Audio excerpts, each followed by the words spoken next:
Kembang Telon. Cerita horor dan mistis. Bikin bulu kuduk merinding. Assalamualaikum warahmatullahi wabarakatuh. Halo sahabat Kembang Telon, kali ini kita berjumpa lagi di session kita berkunjung ke salah satu makam yang berada di daerah Kecamatan Gondang. Ya, awalnya penasaran juga sih, ada bangunan yang berada di salah satu tepian lereng gunung ya.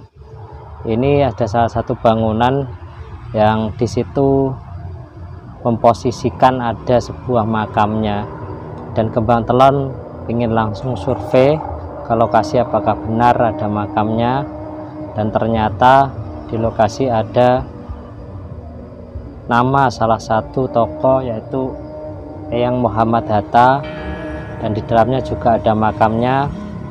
Belum diketahui juga sih Eyang ini di dalam pertokohannya di desa ini itu sebagai apa, kita belum menemui salah satu narasumber.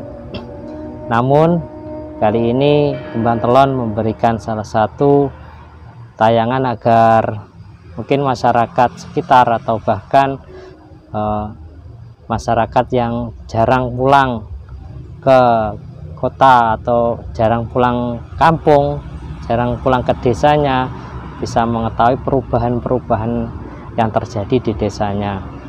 Nah, mungkin makam ini dulu mungkin sudah pernah ada, tapi menurut saya masih baru kali ini mengetahui ada makam di tempat ini.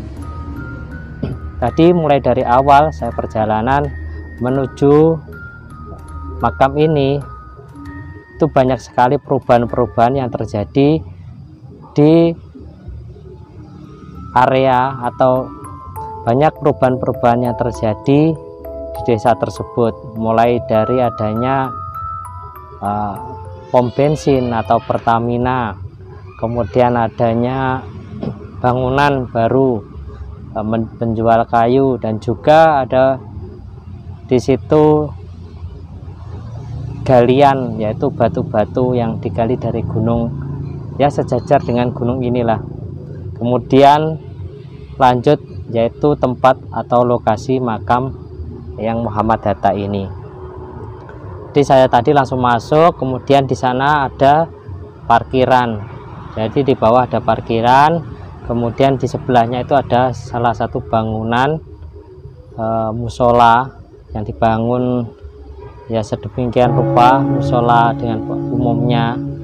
Kemudian menuju ke makam itu ada tangga ya, meskipun bukan tangga 1000, tapi memang didesain ada sebuah tangga menuju ke makam. Ya lumayan agak tinggi ya, sekitar kurang lebih kalau rumah ya 3 tingkat sampai 4 tingkat lah, kira-kira ya 40 meter atau bahkan bisa lebih ya. Nuansanya di makam ini ya cukup, kalau kita jarang ke sini pasti ya agak ada kesenyapan ya, kesunyian, jarang ada terpaan angin, kemudian ada suara-suara serangga di sekitar, dan juga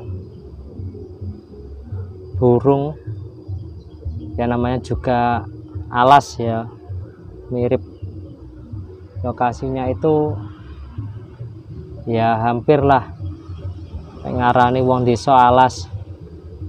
Jadi banyak-banyak semak belukar di sekeliling makam ini. Tadi saya sudah masuk di makam. Nah, ternyata di dalam ada satu makam, yaitu makam beliaunya, makam Eyang Muhammad Yahya. Kalau dilihat dari namanya saja Muhammad Yahya, apa mungkin beliaunya juga nama yang Islami, kemudian beliaunya juga maksudnya bukan orang baru atau sudah memang sesepuh, karena ada eyangnya ya, biasanya ada eyangnya itu sudah lama sekali, tapi diketahui bangunannya masih baru ya, masih baru. Kemudian kalau kita bisa melihat dari nama juga Muhammad Yahya, biasanya ya ada Muhammad, kemudian sifat-sifat Islami ini. Kalau orang-orang dulu kan biasanya nama seperti yang ada di sana, Eyang Cokrokusumo ya, jadi berbaur Jawa.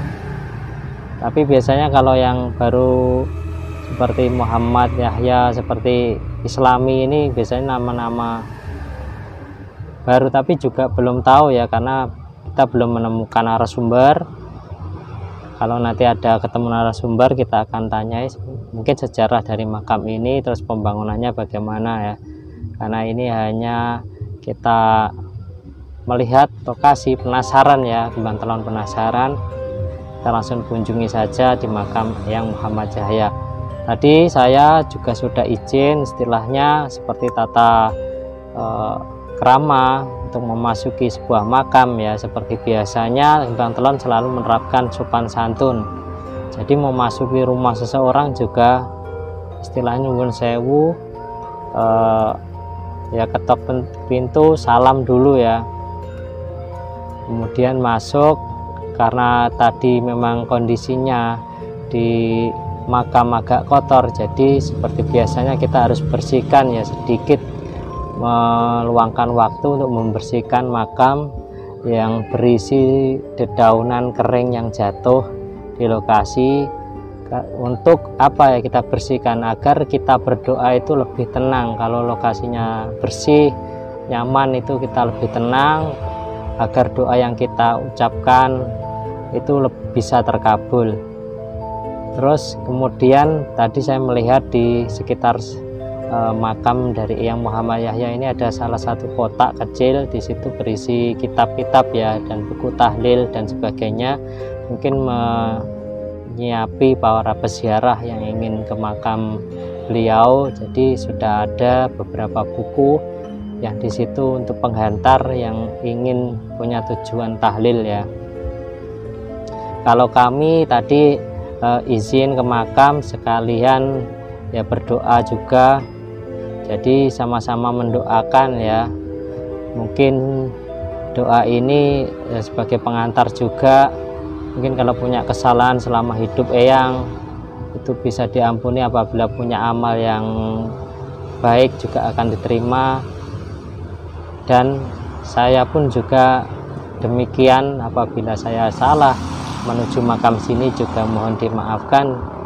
Dan kami hanya istilahnya tidak ada tujuan apa-apa ya, hanya membuat sebuah konten atau video yang memang bisa memberikan satu manfaat pada masyarakat, biar tahu walaupun berada di jauh misalkan, tapi ada sebuah makam di desanya biasanya jarang yang tahu ya, ada pembangunan, ada makam, jarang yang datang. Tahu-taunya dari media sosial atau seperti ini yang ada di YouTube ini ya taunya. Jadi seputar di lingkungan makam tadi ya seperti itu. Ada satu makam, kemudian makam dari beliau yang Muhammad Yahya ini agak menjorok ke timur ya, tidak ditutupi sepenuhnya dari atap bangunan. Jadi atap bangunan yang ada penutupnya genteng itu tidak menutupi sepenuhnya makam, hanya mungkin sebagian ya yang tertutupi. Jadi makamnya lebih terbuka ya, menuju langit langsung, jadi terbuka sebelah ke sini ya.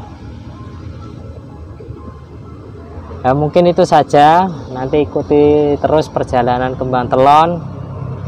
Yang pastinya ke makam bukan untuk memuja sebuah kegaiban, jadi kita kaweruh sesepuh leluhur kita. Kita mengetahui mungkin dari narasumber-narasumber yang sudah tahu sejarah, nanti bisa kita gali informasinya Tapi untuk kali ini kita untuk mengetahui saja ya. Mohon maaf apabila kembang telon kali ini ada kesalahan. Kita sambung di episode berikutnya. Sekian, salam rahayu, wassalamualaikum warahmatullahi wabarakatuh.